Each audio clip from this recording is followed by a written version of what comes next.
Raquel Garrido, je rappelle donc que vous êtes députée NUPES de la 5e circonscription de Seine-Saint-Denis. On est ravis de vous accueillir avec Pablo Pio-Vivien et Charles Consigny qui vont donc vous interviewer avec moi.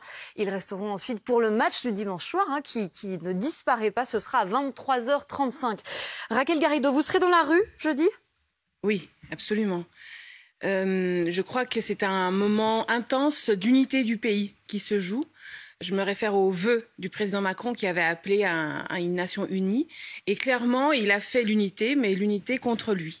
Si on regarde l'étude de l'Institut Montaigne, aujourd'hui, 93% des actifs sont contre la réforme Macron des retraites. 93% des actifs, c'est-à-dire les personnes qui sont en âge de travailler, c'est-à-dire les personnes concernées.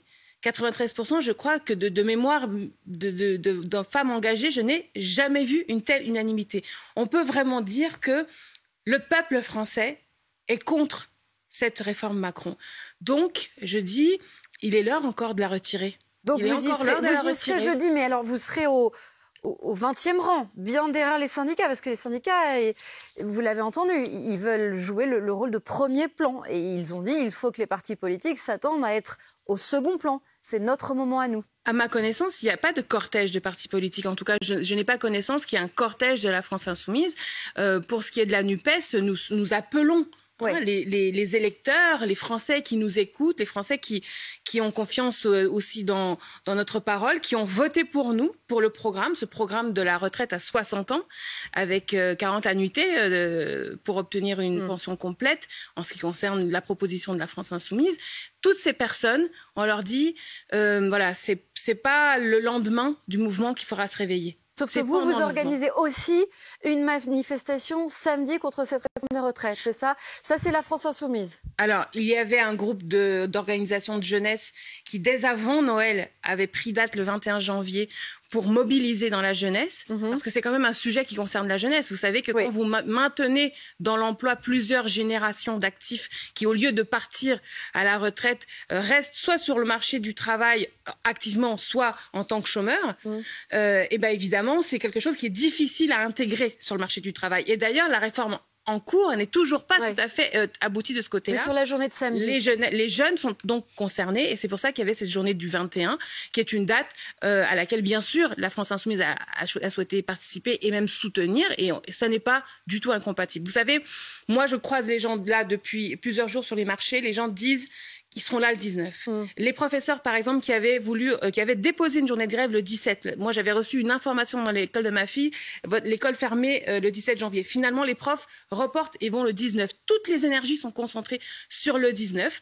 Et puis, il y aura des personnes qui ne peuvent pas faire grève, proprement dit, donc ne peuvent pas manifester un jour de semaine. Et à ce moment-là, eh bien, peut-être qu'ils seront contents d'avoir un samedi pour pouvoir aller manifester avec les jeunes. Sur cette journée de samedi, il y en a un qui semble penser que c'est incompatible. C'est Fabien Roussel, j'imagine que vous l'avez lu dans le JDD aujourd'hui, le secrétaire national du Parti communiste français, membre de la NUPES. Donc, il dit, en gros, que vous la jouez solo et que cette marche de samedi, donc je le cite, arrive comme un cheval dans la soupe.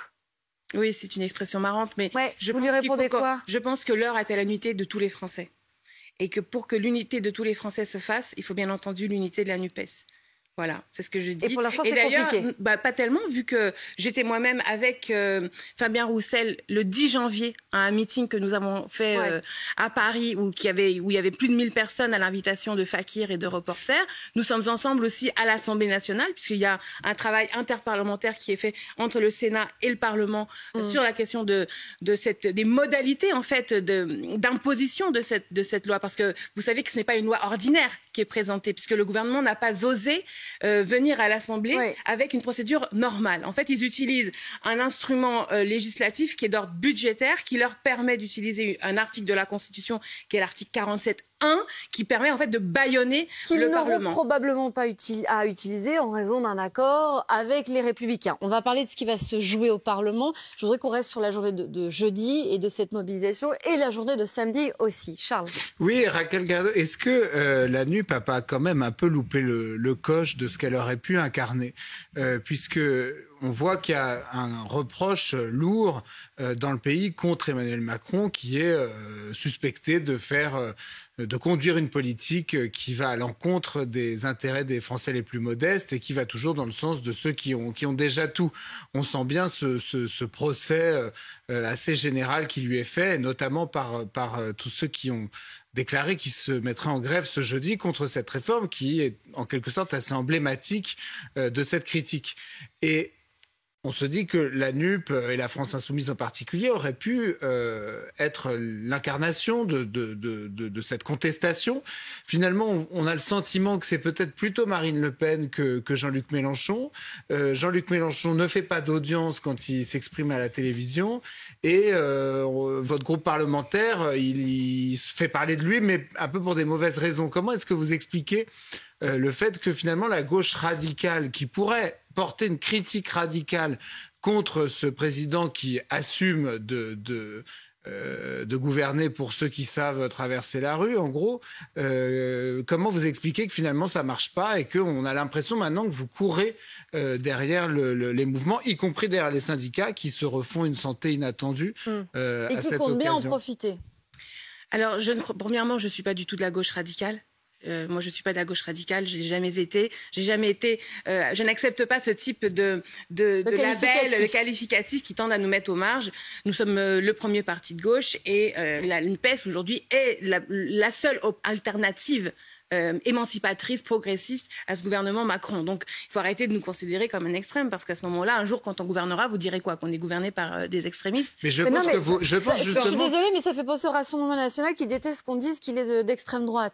Pardon, s'il est d'extrême droite, vous êtes d'extrême gauche, non? Ah bon, pourquoi? Vous n'êtes pas la gauche, vous n'êtes pas... Alors là, pardon, dans les écoles de sciences politiques, on va la souligner, celle-ci. Parce que Marine Le Pen est d'extrême droite, alors Adel Garrido est d'extrême gauche. Vous êtes bien la gauche de la gauche, vous êtes au bout de l'échiquier entre les deux choses. Vous êtes bien au bout de l'échiquier politique, non? Vous êtes bien à l'extrême opposé du Rassemblement national. Bien sûr que non. Bien sûr que non.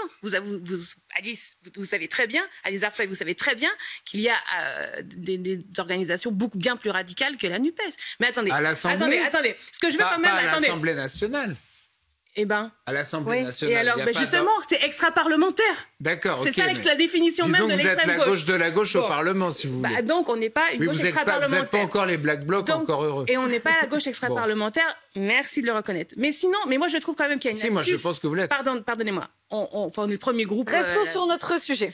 Sur la réforme des retraites. C'est quand même une astuce incroyable dans cette période où, effectivement, il se joue un match très, très, très dur entre un homme, le monarque présidentiel, et ses 93% des actifs, donc c'est la majorité écrasante des Français, dont je suis la porte-parole ce soir. Je ne suis pas la seule à être dans la même position que ces 93%, mais aujourd'hui, je parle au nom de 93% des actifs, pas de la marge du pays, du cœur du salariat, de la cœur des gens qui sont en âge de travailler. C'est pour eux que je parle ce soir. Oui, mais eux, est-ce qu'ils s'intéressent à vous? C'est le vrai match, pardon. Et alors que le vrai match qui se joue est un match d'essence démocratique entre ce peuple français et ce monarque présidentiel, il y a quand même, et tout le monde le voit à la maison, une astuce à vouloir transformer ces journées-ci dans une sorte de match entre qui et qui, entre la NUPES et les autres, entre Mélenchon et les autres.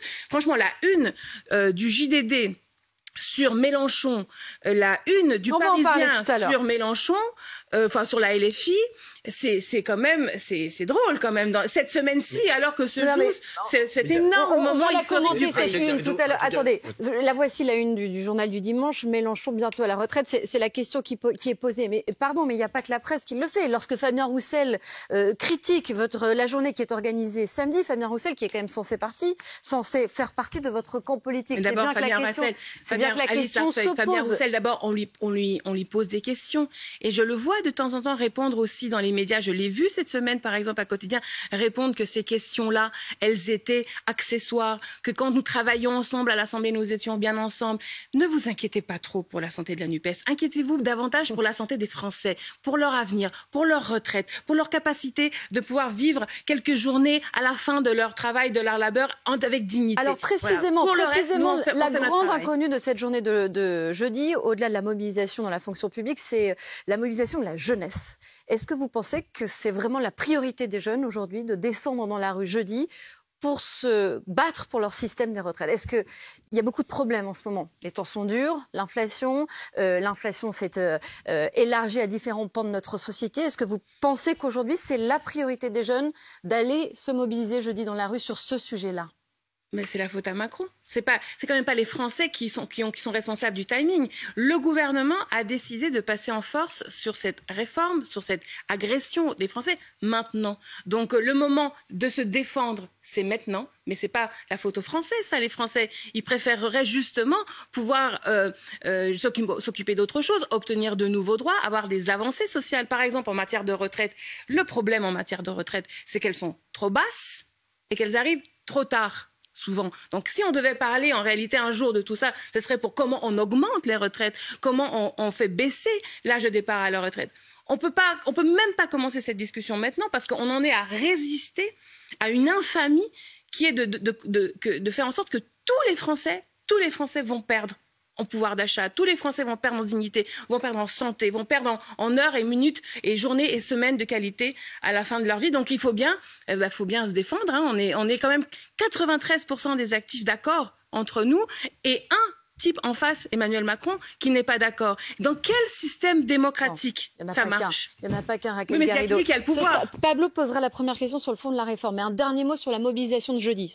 Pour ceux qui n'ont pas l'intention de venir manifester jeudi et qui vont être impactés par les trains à l'arrêt, les métros bloqués, le manque d'essence potentiellement et aussi le mouvement au sein de l'éducation, c'est-à-dire on garde les enfants, il n'y a pas d'école et potentiellement ça peut durer plusieurs jours. Vous leur dites quoi? Serrer les dents, ça va passer? D'abord, je pense que les Français comprennent très bien pourquoi il y a cette mobilisation. Je pense qu'ils seront nombreux dans les cortèges partout en France, le matin et puis l'après-midi, je crois, à Paris.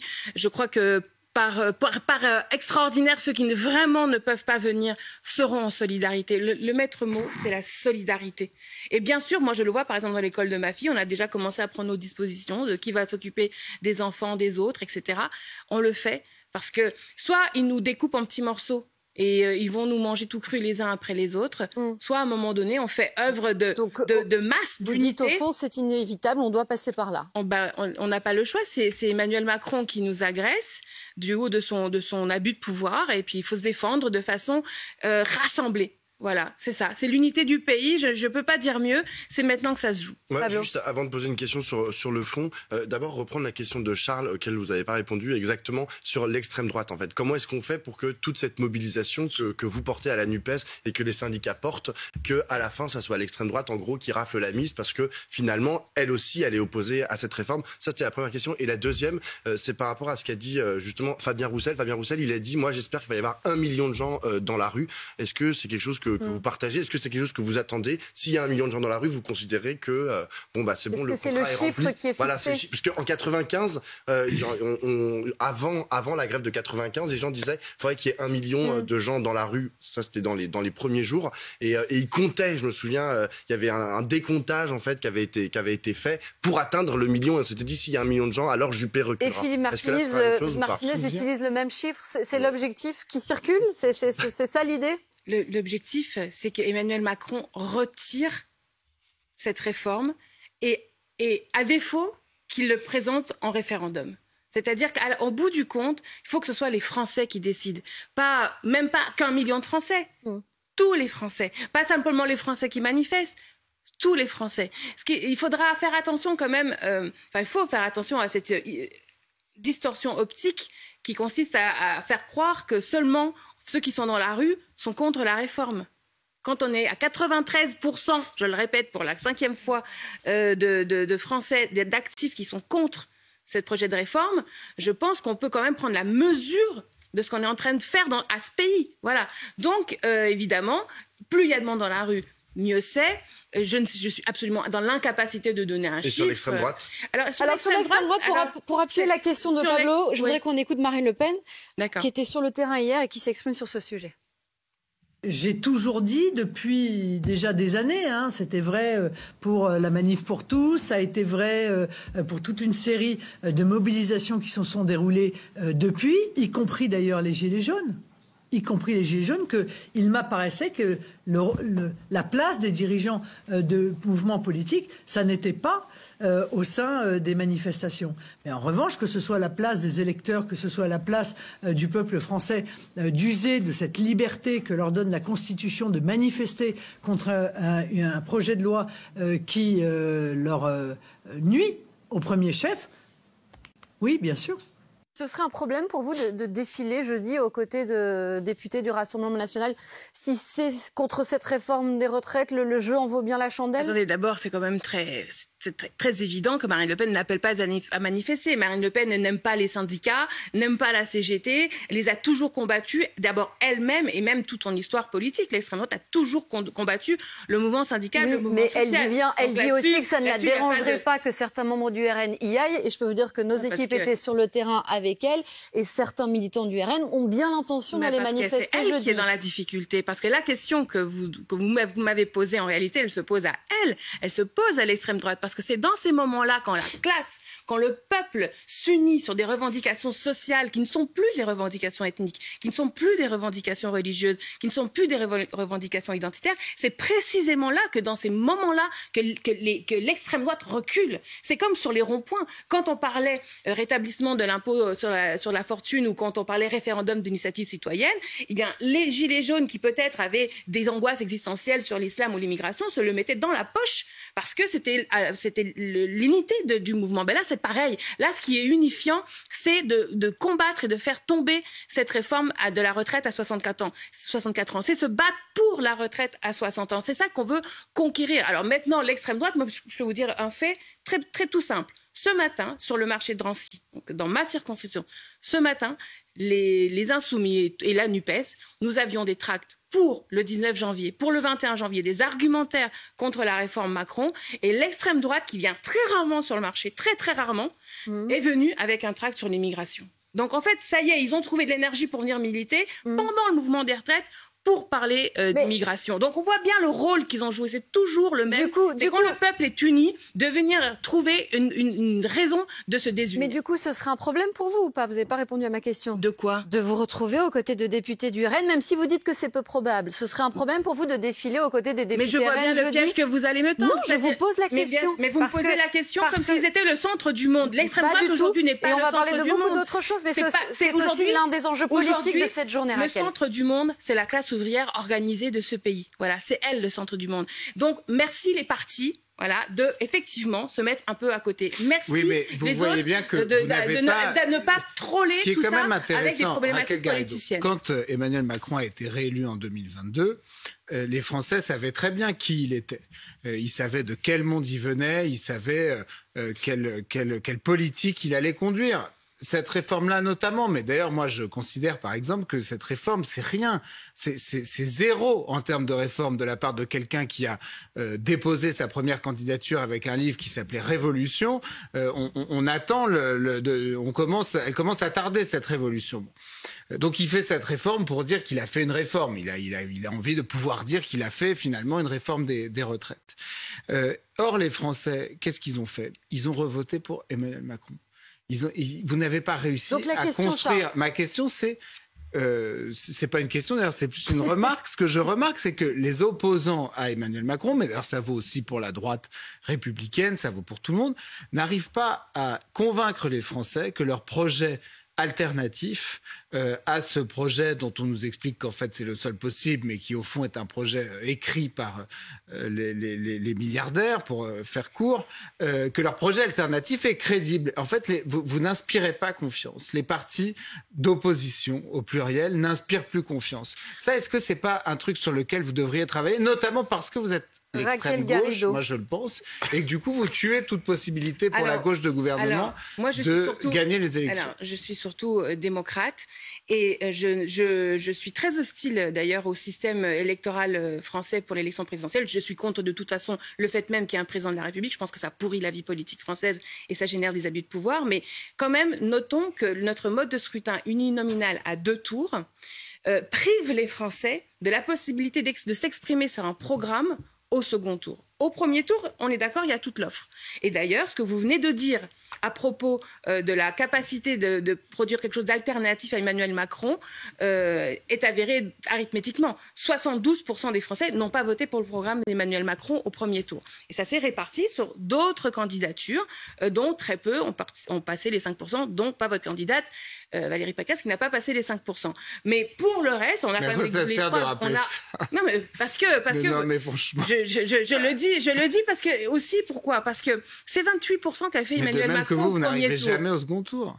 D'accord, mais on a quand même fait 22%. Donc mais ça ne sert à rien, ça n'aboutit à rien. Alors, ça ne sert à rien avance. si vous avez comme des éditorialistes comme vous qui ensuite prennent le vote anti-Le Pen du second tour pour le transformer en vote macroniste, ce qui est une entourloupe qui est extrêmement agressive vis-à-vis des personnes concernées.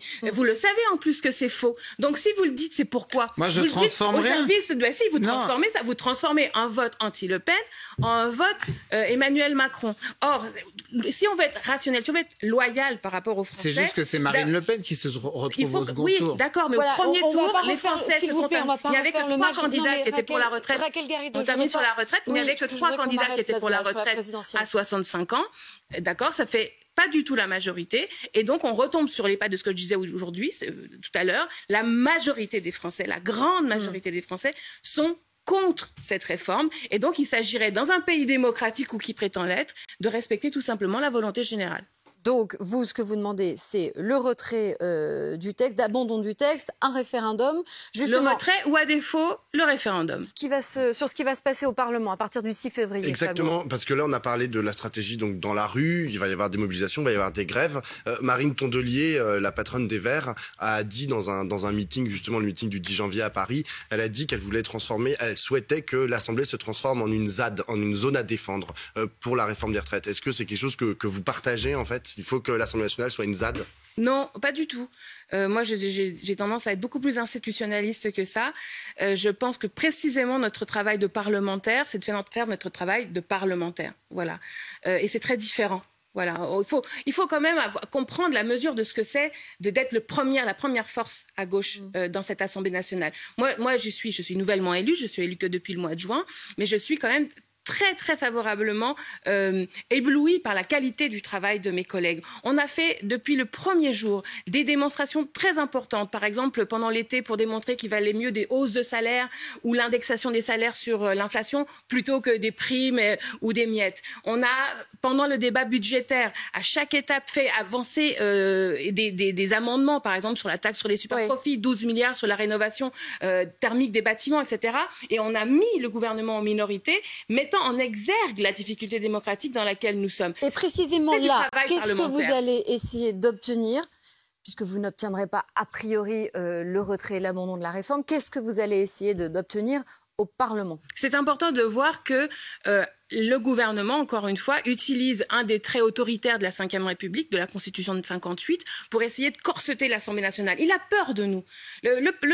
Macron ne sait pas quoi faire avec cette Assemblée nationale dans laquelle il est minoritaire. De quel trait autoritaire vous parlez ? L'article 47.1 de la Constitution. Bon, l'article 49.3, ça y est, je crois que tous les Français connaissent. Oui, mais pour l'instant, on n'y est pas. Il s'agit de la possibilité pour le président de faire comme si un texte était adopté alors qu'en fait, il ne l'est pas. 10 fois, ils l'ont fait pendant la discussion budgétaire, que ce soit le budget de l'État ou là, on n'y est pas. le financement de sécurité sociale. Donc maintenant, leur grande idée de génie, c'est de revenir avec une loi de financement rectificatif de la sécurité sociale, ce qui est quand même un texte budgétaire, ce qui permet de passer, le cas échéant, avec l'article 47.1, ce qui permet quoi ?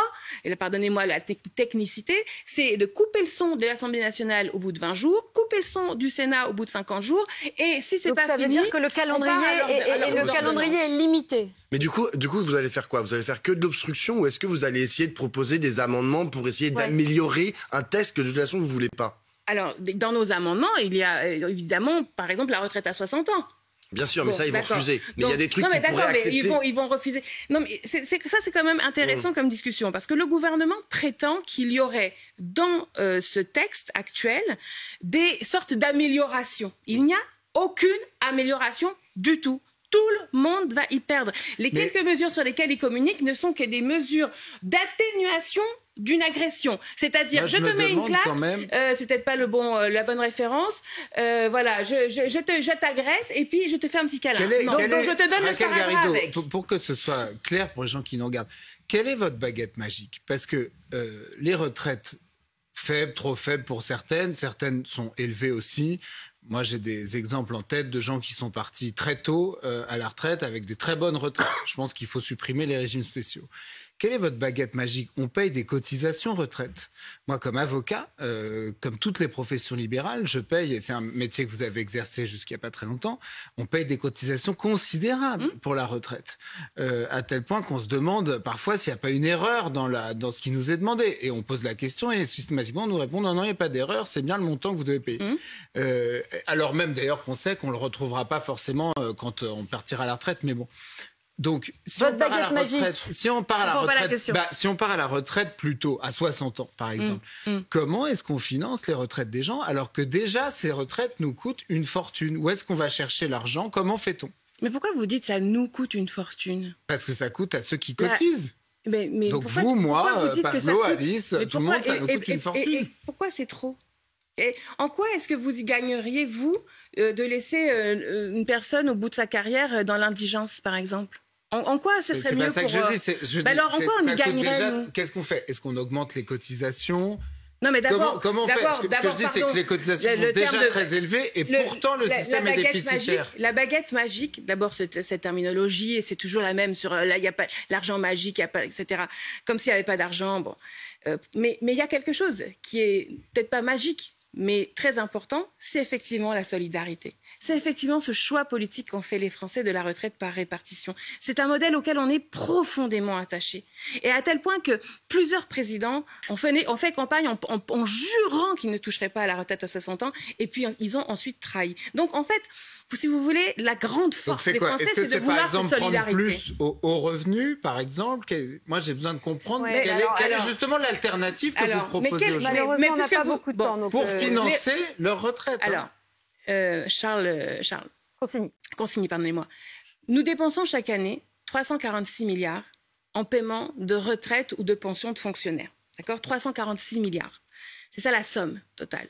Et ce que dit le Conseil d'orientation des retraites, qui ne fait pas des prédictions, mais qui met des hypothèses et qui donc du coup essaye de voir vers où ça pourrait aller, dit que dans certaines hypothèses, il pourrait nous manquer 10 milliards ou 12 milliards d'euros, voire moins, voire plus. Bon. Mais il nous manquerait, admettons, 3% de cette somme. D'accord ? À l'échelle de ce que représente cette somme, ça n'est pas grand-chose. Ça n'est pas grand-chose. Et rien que sur le budget de cette année, dont je dis que nous avons mené un travail formidable pour le débattre à l'Assemblée nationale, les 10 milliards, on vous les trouve comme ça. Par exemple, la CVAE, qui est la contribution sur la valeur ajoutée des entreprises, un impôt sur les productions, c'est 8 milliards d'euros. Ça, c'est le gouvernement Macron qui l'a ôté. Par exemple, si la flat tax... Donc on va chercher l'argent en dehors des cotisations. La flat tax, qui est une aide d'Emmanuel Macron pour les ultra-riches, ses amis, c'est 4 à 5 milliards d'euros. Donc en fait, il n'y a pas de problème en tant que tel de financement. Il y a encore moins de danger. Et ça, vraiment, ça a été le leitmotiv du gouvernement de dire qu'il y avait prétendument être un danger. Il n'y a pas de danger sur le régime de retraite. Il y a en revanche un danger sur l'unité du pays, sur la démocratie, sur le fait qu'effectivement Emmanuel Macron choisisse de mettre ce pays à feu et à sang. On a compris. Et donc, retrait ou référendum. Retrait ou référendum. On va parler quand même un petit peu de votre parti qui tiendra demain son premier conseil politique depuis la réorganisation de sa direction et la nomination à la tête de la France Insoumise de Manuel Bompard, que vous avez vertement et officiellement critiqué. Vous, mais aussi Éric Coquerel, Clémentine Autain, François Ruffin, à tel point que désormais on vous appelle les frondeurs de la France Insoumise. Vous y serez du coup à cette réunion ? Alors, je ne suis pas frondeuse parce que je ne suis pas une opposante à la France Insoumise. Je suis fondatrice de la France Insoumise. Je suis avec Jean-Luc Mélenchon depuis 30 ans. J'ai consacré ma vie, en plus bénévolement. J'étais ni permanente, ni employée, ni élue. Et donc, je ne suis pas à côté de la France Insoumise. Je suis en plein milieu. Et d'ailleurs, les suggestions d'amélioration du fonctionnement que je me suis permise de les faire. Suggestions. Voilà, les suggestions en toute camaraderie, elles correspondent à ce que disent tous les insoumis et même, je peux vous le dire, ce que disent l'essentiel et la grande majorité des députés insoumis, puisqu'on a tenu effectivement la semaine dernière un séminaire de travail pour améliorer le fonctionnement, pour remettre en fait l'ouvrage sur le métier. Et j'attends que maintenant ce groupe de travail, de ce séminaire du groupe parlementaire, fasse sa deuxième journée de travail pour maintenant vraiment apporter les améliorations. La réunion de demain, je n'en ai pas d'informations, je n'y suis pas convoquée, donc, mais ça, il me semble que c'était conforme à la décision antérieure de ma mise à l'écart. Ah oui, et donc c'est quand même particulier, vous n'y serez pas demain. Ben, à ce stade, visiblement, il n'y a pas d'amélioration, il n'y a pas de prise en compte mais attendez, de nos critiques, mais j'ai bon espoir. Vous n'y êtes pas parce que vous n'avez pas été convié ou parce que vous avez décidé de ne pas vous y rendre? Je n'ai pas été conviée. Ni vous, ni Clémentine Autain? Alors, je n'ai pas été conviée et les autres qui se sont officiels. Ah non, mais je suis désolée, mais je sais que ça vous croustille. Ça me croustille pas, mais tous on a envie de savoir. C'est quand même très intéressant de comprendre ce qui se passe en ce moment à la France Insoumise. Je vous remercie de votre intérêt sincère pour le fonctionnement de la France Insoumise. Bah oui. Je pense qu'à la maison, il y a aussi des gens que ça intéresse parce que la France Insoumise est un outil formidable. Vraiment, on a créé ça. On a créé ça dans une logique de novation, quoi, de sortir des schémas traditionnels des partis. Et cet outil, la France Insoumise, en plus, au-delà de ses résultats à l'élection présidentielle qui sont exceptionnels, réussit à forger la NUPES. Donc l'unité de la France Insoumise contribue à l'unité de la NUPES qui contribue et qui renforce l'unité syndicale, qui contribue à l'unité du pays, raison pour laquelle on n'a pas de choix. Langue de bois. Ouais, non, c'est la raison pour laquelle l'unité de la France Insoumise, pour l'instant, il n'y a pas de réconciliation possible pour l'instant. Non, mais il y a des propositions qui ont été faites au séminaire. Si elles ne sont pas acceptées, ces propositions, les propositions que vous avez faites. Alors, mais on n'en est pas là, puisqu'il doit y avoir une deuxième journée de travail, on doit trancher. Si vous disent merde, comme ils vous ont dit merde pour l'instant, depuis 2 semaines. Alors, Pablo, c'est la majorité du groupe parlementaire qui est d'accord avec les critiques. Donc, comment dire, il faut être raisonnable. Il n'y a pas forcément de vote à la France Insoumise, donc la question de la majorité n'est pas toujours... Au groupe parlementaire, nous avons des votes. Au groupe parlementaire, nous avons des votes. Et je pense que chacun devrait être raisonnable. Je pense que ce n'est pas raisonnable de donner cette sensation de mise à l'écart de figures importantes, de figures de personnalités qui sont aimées dans le pays, qui sont en plus, à l'unisson, hein, parce qu'on aurait pu craindre que certaines d'entre elles peut-être se fassent la concurrence, peut-être pour la suite, et en fait pas du tout. On s'aperçoit que on est quand même tous à l'unisson pour essayer de faire en sorte que notre outil, la France Insoumise, soit le meilleur outil au service du pays. Mais du coup, si vous n'êtes même plus invité aux réunions, c'est que quand même la situation est loin de s'arranger. C'est que les relations sont encore très tendues. Mais c'est pas une question de relation, Alice Arfeuil. Je fais de la politique avec, c'est pas pour faire des amis. Et puis mon mari, j'ai déjà trouvé il y a 30 ans, j'en ai pas besoin d'en trouver à nouveau. Non, mais pardon. Donc, je veux dire, je suis pas là-dedans pour me faire des copains. C'est vous qui venez de revenir sur votre engagement au sein de la France Insoumise depuis 30 ans aux côtés de Jean-Luc Mélenchon. Donc il y a quand même un peu d'affect dans tout ça. C'est pas moi qui le dis. Dans mon cas, je reconnais que la fidélité, c'est quelque chose à laquelle je suis attachée. Et j'en ai fait. La loyauté, la fidélité, ce sont des choses qui me parlent à moi. Mais je dis pas qu'il faut que ce soit une norme fondamentale. Ah bon, mais c'est vrai que ça me parle moi.